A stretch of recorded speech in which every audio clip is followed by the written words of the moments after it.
오늘 여러 당의 결정이 코미디라고 반발했습니다. 과거 목소리 잠시 듣고 오겠습니다. 생각 없습니다. 징계 처분권 자체가 음. 그 당대표이기 때문에 지금 상황에서는 가처분이라든지 예. 재심이라든지 이런 상황들을 판단해가지고 예. 어떤 조치들을 하겠습니다. 그런데 조금 전에 알려진 이준석 대표 측의 입장을 보니까 법적 대응하겠다, 가처분 신청하겠다, 기자회견까지 예고를 했어요.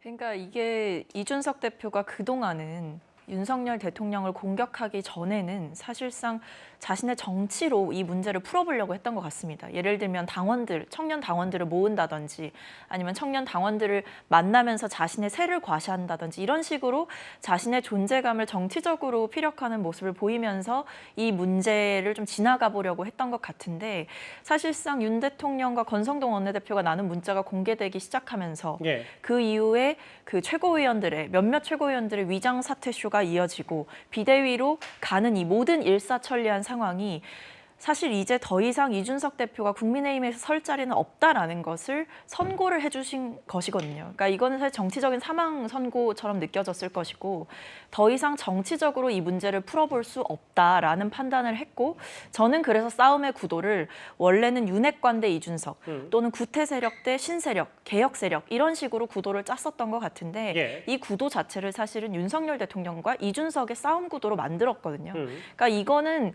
이제 이준석 대표도 궁지에 몰린 거죠. 더 이상 본인의 아군들이 활동을 해줄 수 없는 그런 구도로 만들었을 뿐만 아니라 본인이 이 당 안에서 계속해서 살아남을 수 있을 것인가에 대한 강한 의구심이 들기 시작했고 그래서 저는 본인이 선택할 수 있는 최후의 수단을 선택한 것이라고 봅니다. 그것이 사법적인 수단 그리고 여론전을 통한 수단이라고 보는데 최악인 것이 사실 기자회견이고 그리고 최악의 수가 가처분 신청인 것이죠.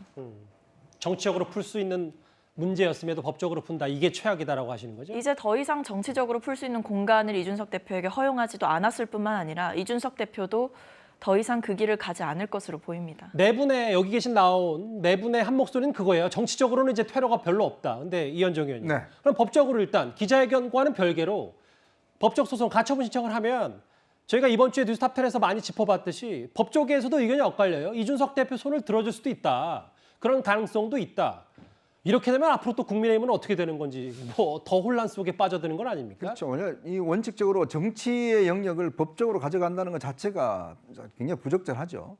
왜냐하면 결국 정치적인 문제를 풀어야 될 문제를 법정에 가서 판사들한테 판결을 받는다? 이게 얼마나 우스운 일입니까? 결국 이제 이게 우리가 부부간에다 보면 합의 이혼을 하면은 그래도 어떤 면에서 보면 깔끔하게 이제 서로가 헤어질 수가 있는 기반이 되는데 문제는 이게 이제 소송으로 가버리면요. 서로 부담이 없습니다.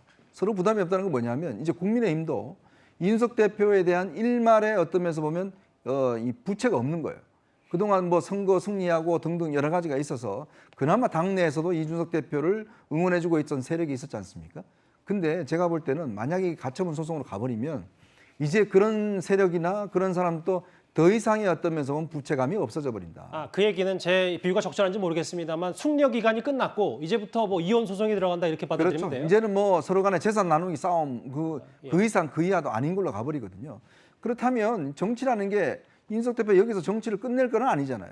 본인도 앞으로의 정치적 미래가 있는데 문제는 이 문제를 당대표라고 했던 사람이 그 책임감을 결국 법정으로 가져간다? 과연 이게 적절한가 저는 의문이에요. 만약에 생각해 보십시오. 이게 이기든 지든 간에 만약 이겼다고 생각해 보십시오. 가처분이 내려졌다. 그러면 당원들이 그걸 따르겠습니까? 과연 그러면 이준석 대표를 그냥 아이고 대표님 그냥 다시 새롭게 모시겠습니까? 안 그렇거든요. 이미 당심이 마음이 떠나버렸단 말이에요. 아무리 당대표직을 법적으로 회복한다 한들 과연 그 당대표가 적절한 활동을 할 수 있는가 하는 거예요. 또 만약에 가처분이 인용이 안 돼버리면 그때는 이제 더 이상 끝나는 거죠. 더 이상 국민의힘의 당원으로 있기가 어려울 겁니다. 그러면 본인은 이제 나가서 독자적인 세력을 형성해야 될 거예요.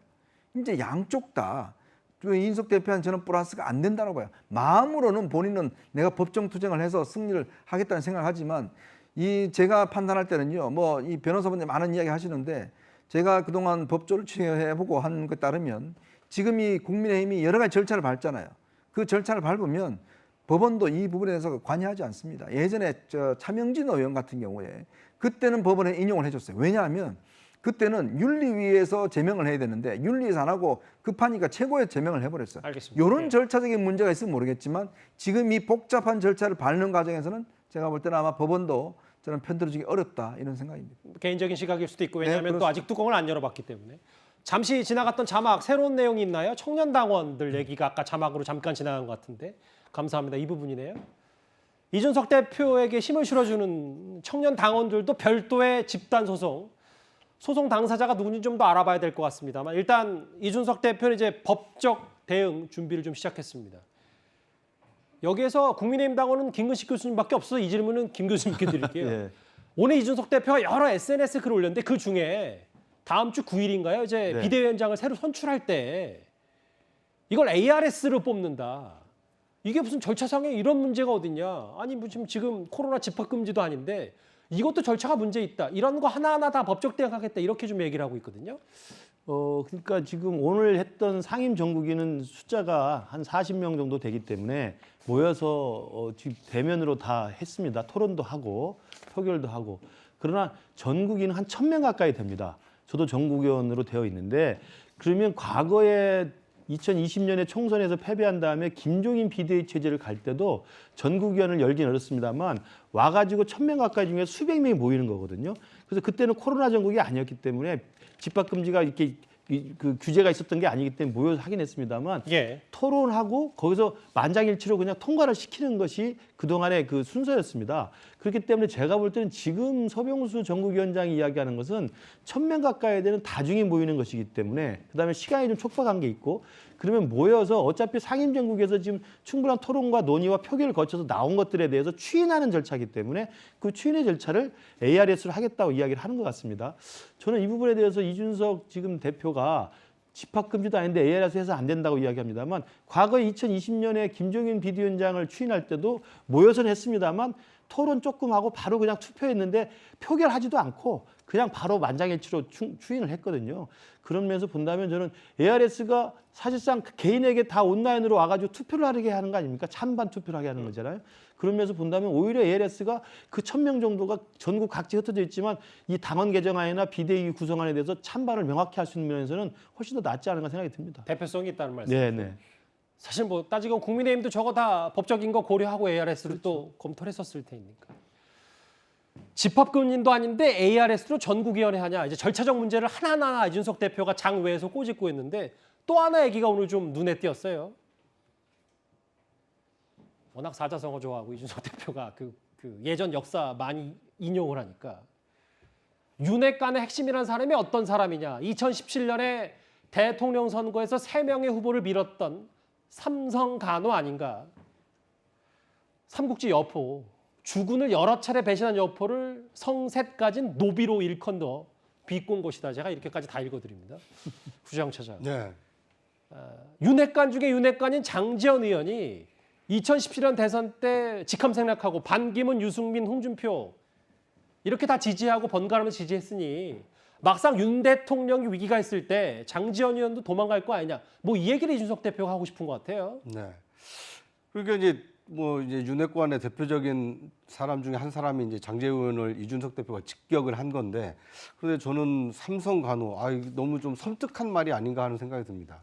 우리 옛말에 이 칼로 베인 상처는 시간이 지나면 아물지만 이 말로 베인 상처는 이 시간이 지나더라도 이렇게 쉽게 잊혀지지 않는다라는 얘기가 있는데, 저렇게 특정한 사람을 가리켜서 이렇게 성을 3번이나 바꾼 어떤 집안의 노비와 같은 사람이다, 이렇게까지 비하를 하는 이 정치적인 어떤 득실이 뭐가 있을까? 저는 좀 이준석 대표의 어떤 사감이 지나치게 특정인에 대한 어떤 비판을 넘어서 이렇게 비난으로 향하고 있는 것은 그 비판을 받은 상대방에게도 굉장히 그 정치적인 타격이 있겠지만, 그 얘기를 한 이준석 대표에게도 결코 부메랑에 대해서 돌아오면 돌아오지 자신은 이기고 상대는 지는 이런 그 제로섬 게임은 아니다라는 좀 안타까운 생각이 듭니다.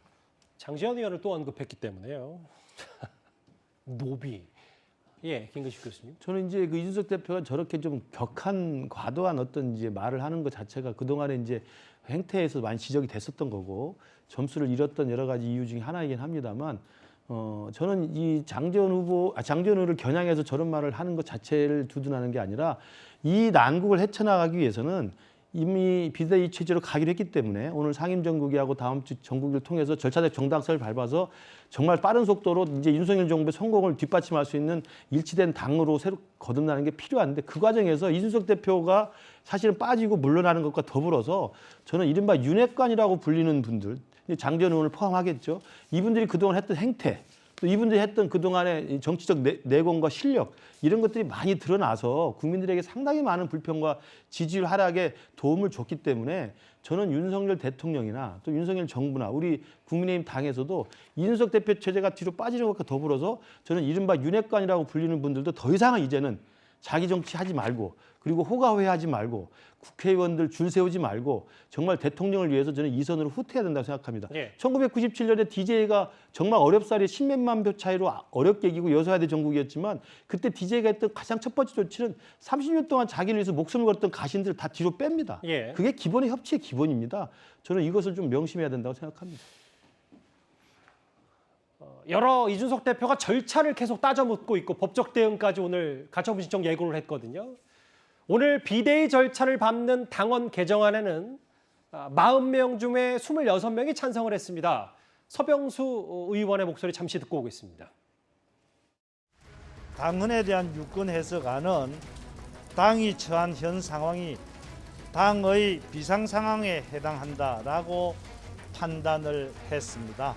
40분이 참석을 하셔가지고 4명이 기권을 하셨고 26분이 최고위안을 찬성을 하셨고 10분이 조혜진, 하태경 안을 찬성했다는 것을 말씀을 드립니다.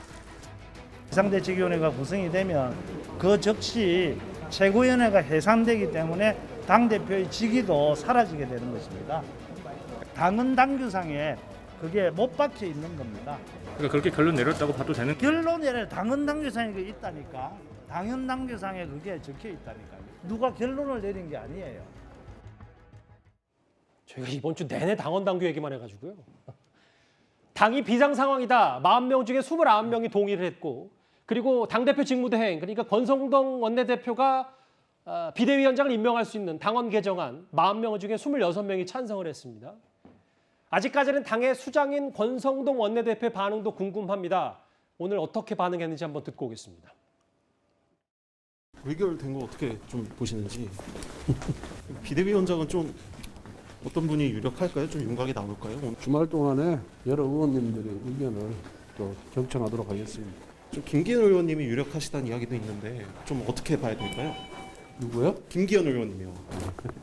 특별히 이런 얘기할 수가 없고요. 제 영상만 보면 김기현 의원은 아닌가 보죠. 그러면 이현정 의원님. 네. 하마평에 많이 오르는 사람 일단 뭐 비대위 체제가 초읽기 들어갔기 때문에 정진석이냐 주호영이냐 뭐 혹시 취재되신 게 있습니까? 제가 무슨 뭐 취재 잘해서 알 수 있는 위치도 아니고요. 그러니까 지금 대략적으로 의원들 사이에서 나오는 이야기는 예. 이번 비대위는 기본적으로 이제 좀 단기적으로 가야 된다. 그리고 이게 이제 혁신형으로 오래 가면 여당이 이 혁신형으로 가버리면 또한 이것 또한 대통령과 충돌할 수 있다. 예를 들어 생각해 보십시오. 새로운 비대위원장이 혁신을 한다 그러면서 그러면 이 대통령과 각을 세워버리면 이거 또 문제가 반복되는 거거든요. 어쨌건 이 새로운 어떤 이 권력, 즉 새로운 대표를 뽑기 위해서 그 시간을 최대한 줄여야 된다. 사실 9월달 되면 정기국회가 시작되지 않습니까? 국정감사가 시작되고 이제 그런 것들을 하기 위해서도 시간이 별로 없어요. 예. 이제 그런 측면에서는 조기에 비대위를 끝내야 된다는 아마 공감대가 있는 것 같고 그런 면에는 당의 중진들 중에서 이제 선출하는. 근데 정진석 부의장은 지금 국회 부의장을 맡고 있기 때문에. 그렇네요. 근데 주호영 의원 같은 경우는 한번 이제 이 경험한 적이 있습니다. 원내대표 했고 하기 때문에 주호영 의원을 선호하는 분들도 꽤 있는 것 같고. 뭐 정우택 의원이라든지 뭐 이런 거 하마평에 오르고 있고 당 외에서는 이제 이 김병준 위원장이 이제 거론이 되는데 이제 김병준 위원장이 이렇게 짧은 기간 하기에는 조금 어색한 면이 있다. 그런 측면에서는 이게 사실은 뭐 비대위가 대단한 일을 하는 게 아니라 당 대표 선거를 위한 그 준비하는 성격이기 때문에 아마 당 내에서 5선 중에서 제가 거론했던 분들 중에 선출될 가능성이 현재로서는 높아 보입니다. 이준석 대표는 내가 직접 가처분 신청을 하겠다. 기자회견까지 예고하고 있는데요. 속절없이 끝까지 지금 혼돈 상황에 빠져 있는 국민의힘 얘기, 이준석 대표의 절차적 문제까지 꼬집는 얘기까지 이번 얘기 만나봤습니다. 1위와 2위였습니다. 다음 주제 윤 대통령 얘기를 해보겠습니다.